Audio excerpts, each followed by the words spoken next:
പാലക്കാട് മേപ്പറമ്പിൽ വഴിയരികിൽ ഉപേക്ഷിച്ച സിറിഞ്ച് കാലിൽ കുത്തിക്കയറി 13-കാരന് പരിക്ക്. സംഭവം നടന്ന ദിവസങ്ങൾ പിന്നിട്ടിട്ടും സൂചിയും സിറിഞ്ചുകളും നീക്കം ചെയ്തിട്ടില്ല.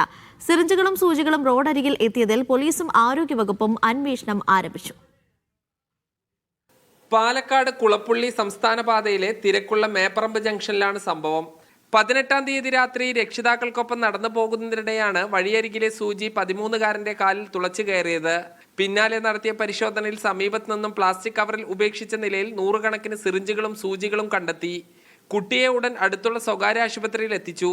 വിദഗ്ധ ചികിത്സ പാലക്കാട് മെഡിക്കൽ കോളേജിലും നടത്തി. ഏത് രോഗിയിൽ ഉപയോഗിച്ച സൂചിയാണ് കുട്ടിയുടെ ശരീരത്തിൽ കയറിയത് എന്നതിൽ വ്യക്തതയില്ല. കുട്ടിയും രക്ഷിതാക്കളും വലിയ ആശങ്കയിലാണ്. അറിയില്ലല്ലോ നമുക്ക്, ഇനി ആരെങ്കിലും കൊണ്ട് ഇട്ടതാണോ? അപ്പോൾ പരാതിപ്പോൾ നമ്മൾ ആരെങ്കിലും പരാതിപ്പെടുക. നമ്മൾ പഞ്ചായത്തിൽ മറ്റേ ഇതിൽ ഹെൽത്തിൽ പോയി, രായരി ഹെൽത്തിൽ പോയി ഹെൽത്തുകാരൻ്റെ പറഞ്ഞു. അപ്പോൾ മെഡിക്കൽ കോളേജിൽ നിന്ന് അവർ പറഞ്ഞിട്ടുണ്ടായിരുന്നു, നിങ്ങൾ ഹെൽത്തിൽ കംപ്ലയിൻറ്റ് കൊടുക്കും, ഇതിന് വേറെ ആർക്കും ഇത് സംഭവിക്കാൻ പാടില്ല, അത് പെട്ടെന്ന് ഇവിടെ നിന്ന് മാറ്റണം. ആശുപത്രി വിട്ട 13-കാരൻ വീട്ടിൽ ആരോഗ്യവകുപ്പിന്റെ നിരീക്ഷണത്തിൽ തുടരുകയാണ്. അതേസമയം സിറിഞ്ചുകളും സൂചികളും എങ്ങനെ പാതയോരത്തെത്തി എന്നതിൽ വ്യക്തത തേടി പോലീസും ആരോഗ്യവകുപ്പും അന്വേഷണം ആരംഭിച്ചു.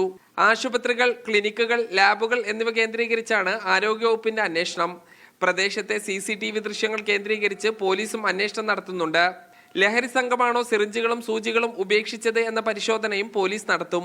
മീഡിയ 1 പാലക്കാട്.